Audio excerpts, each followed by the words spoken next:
Welcome to this episode of the CompTIA Tech Plus Prepcast by baremetalcyber.com. Let's begin.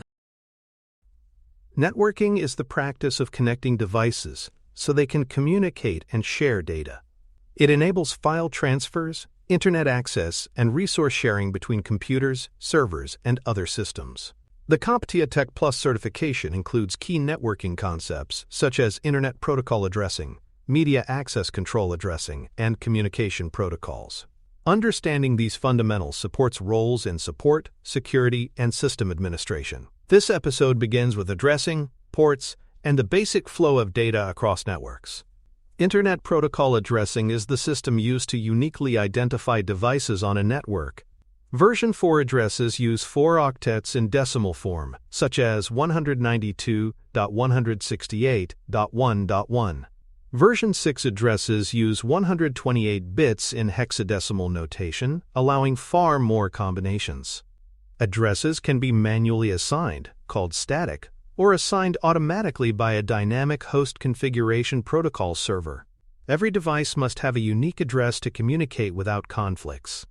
Private Internet Protocol addresses are used within local networks and include ranges such as 192.168.x.x and 10.x.x.x.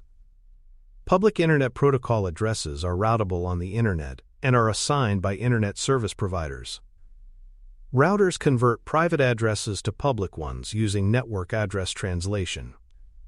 Knowing whether an address is private or public is important for setting firewall rules and controlling access. Subnetting is the process of dividing a network into smaller segments to improve management, security, and traffic flow. A subnet mask, such as 255.255.255.0, determines which part of an address identifies the network and which part identifies the host. Classless interdomain routing notation, such as /24, is used to indicate subnet size. Subnetting skills are useful for routing and network segmentation tasks. Media access control addresses are unique identifiers assigned to physical network interfaces by their manufacturers. They are composed of 12 hexadecimal digits, often written as pairs separated by colons, such as 00:1A:2B:3C:4D:5E. These addresses are permanently assigned and are used for communication within local networks and for identifying devices on switch ports. Internet Protocol and Media Access Control addresses serve different purposes and operate at different layers. Internet Protocol works at the network layer, while Media Access Control functions at the data link layer. An Internet Protocol address can change depending on location or configuration, but a Media Access Control address is fixed to its device. Devices use Media Access Control addresses for local delivery after resolving an Internet Protocol address to a hardware address using the Address Resolution Protocol table. Ports are used to identify specific services running on a device. They are numbered from 0 to 65,535, with well-known ports ranging from 0 to 1023. For example, Hypertext Transfer Protocol uses port 80, Hypertext Transfer Protocol Secure uses port 443, File Transfer Protocol uses port 21, and Secure Shell uses port 22. Knowing these port numbers is important for recognizing and securing network traffic. Transmission Control Protocol and User Datagram Protocol are two major transport layer protocols. Transmission Control Protocol is connection-oriented and ensures reliable delivery of data. User Datagram Protocol is faster but connectionless and less reliable. Transmission Control Protocol is used for applications such as web browsing, email, and file transfer, while User Datagram Protocol is used for streaming, voice-over Internet Protocol, and online gaming, where speed is more critical than guaranteed delivery. Ports play a central role in how network services operate. Servers listen on specific ports for incoming requests. Firewalls can allow or block ports to control traffic. Port forwarding can redirect traffic from one port to a different service or device. Misconfigured ports can lead to service failures or create security vulnerabilities, making proper configuration an important administrative task. The domain name system is a service that converts human-friendly names into Internet Protocol addresses. For example, typing www.example.com into a browser resolves to a numerical address such as 93.184.216.34. Domain name system queries use port 53 with user datagram protocol and can be cached for faster lookups. Problems with this service can make websites or applications inaccessible, even when the network connection is otherwise functional. For more cyber-related content and books, please check out cyberauthor.me.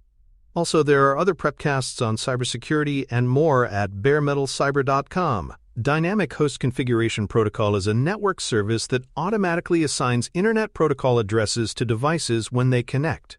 This simplifies network administration and removes the need for manual configuration on each device.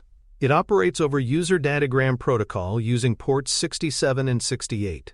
In addition to the address itself, the service also provides settings for lease time, default gateway, domain name system servers, and subnet mask. Static addressing means that an Internet Protocol address is manually assigned to a device and does not change. This is used for devices such as servers, printers, and network equipment that require consistent access or port forwarding. Dynamic addressing changes over time and is common for client devices in both home and office networks. Understanding when to use static versus dynamic assignment is important for planning and troubleshooting. Network address translation allows multiple private Internet Protocol addresses to share a single public address for Internet access. It translates private addresses to the public address and tracks connections so that replies are sent to the correct device. This is commonly implemented on home routers and firewalls.